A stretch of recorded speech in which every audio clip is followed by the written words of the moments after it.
As Scott said, my name is Mark Mandell. I was Scott's attorney.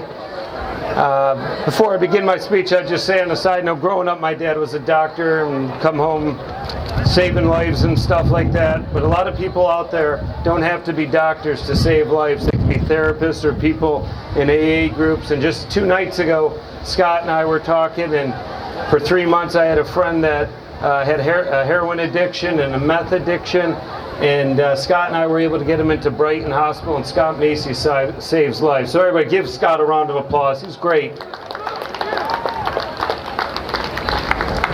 My primary focus as an attorney is in the criminal practice as well as family law, and I've done prosecution. And just about 3 months ago, I've never really been on social media before, and I took a look at it. And I set up an attorney at law, Mark Mandell Facebook page, and I was looking at my website, and I said, geez, I don't have anything on my website that I actually practice. And as I sat down with my law clerk and we looked over it, it basically dawned on me for over the last 20 years, whether I was prosecuting or being a criminal defense lawyer, or for that matter, a family law lawyer in dealing with divorces, that the root cause of all the problems were pretty much based in 5 categories, and I laid that on my law firm website, fb-firm.com. And those were alcohol, marijuana, prescription drug abuse, and heroin, to mention just a few. And I don't like that word when people describe an attorney as a criminal law or a criminal defense lawyer. I think that's a misnomer.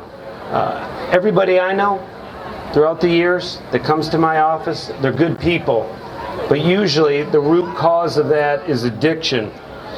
And so I sort of wanted to emphasize today in my speech a part that UFAD takes very seriously, and that is prevention, and more specifically prevention at the youth age.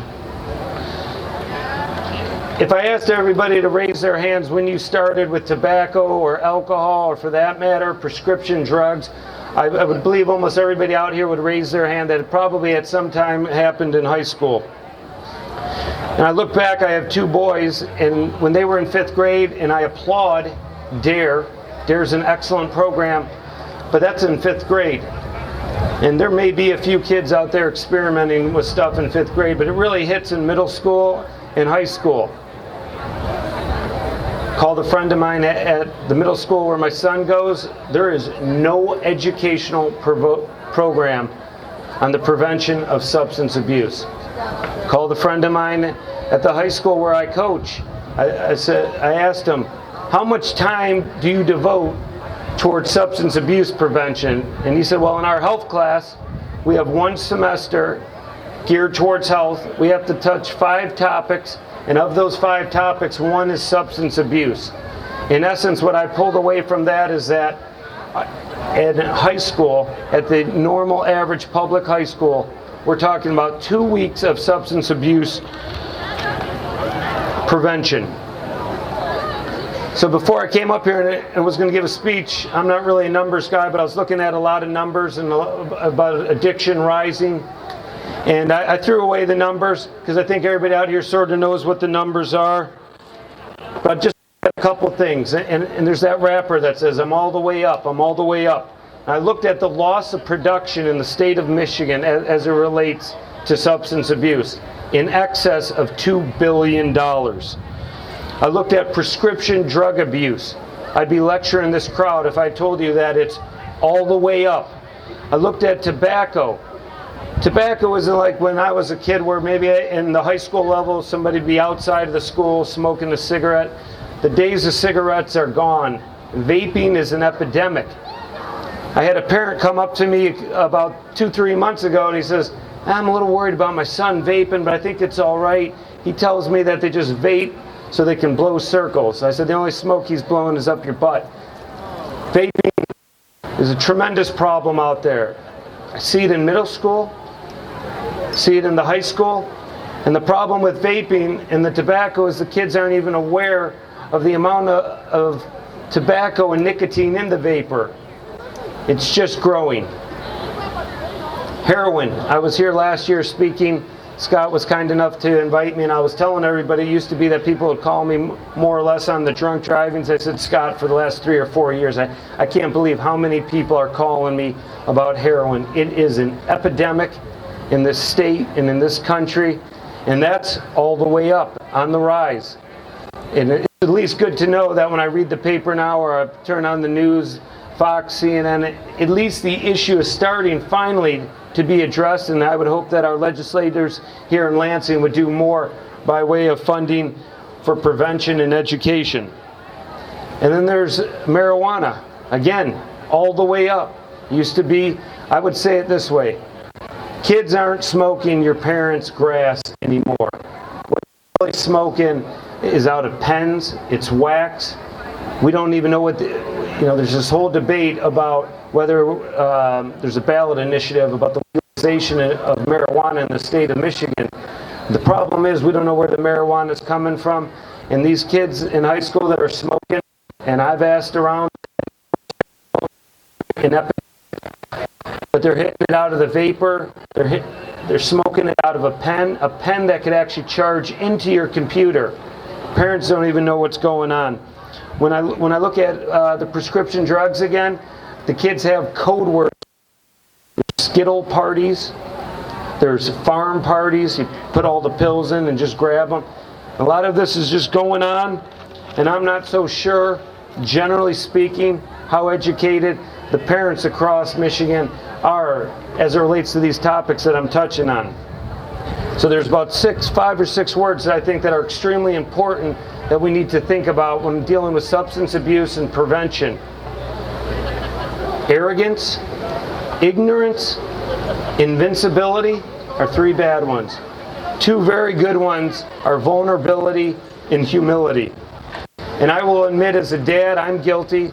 I'm on my kids all the time, what's your grade point at? Are you hitting home runs? Where are you going to go to college? And I see so much of that as an emphasis, and that's all positive to a certain degree. But I had a gut check myself a couple of years ago and asked myself, well, what's my priorities here? Priority number 1, mine now, is prevention. Prevention of substance abuse. It's the Wild West out there with my kids and going to schools.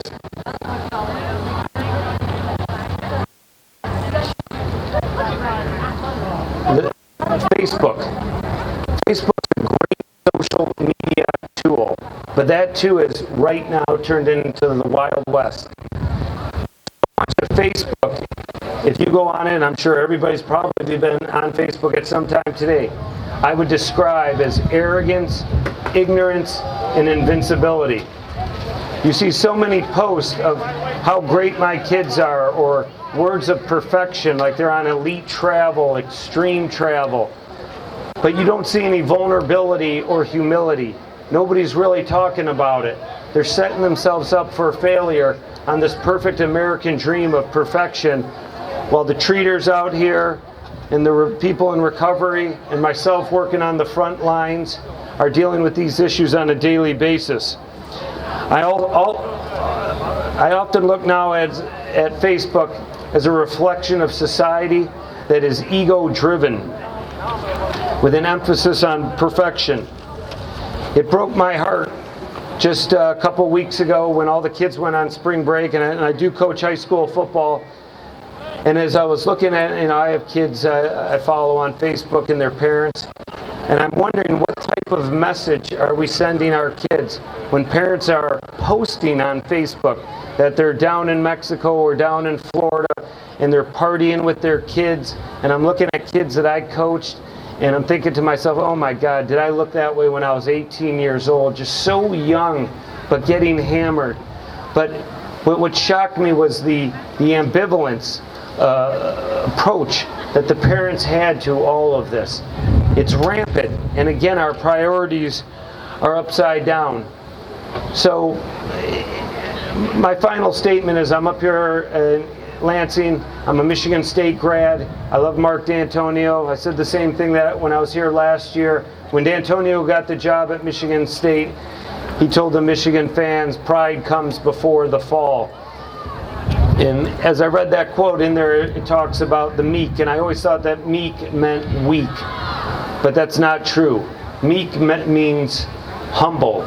We need more vulnerability. We need more humility, because to come full circle, whether they're in my office on an MIP, or the parents at my office on a drunk driving, or I'm playing prosecutor with somebody in possession of heroin, or I'm dealing with two parents that are getting divorced, there's a lack of humility and vulnerability.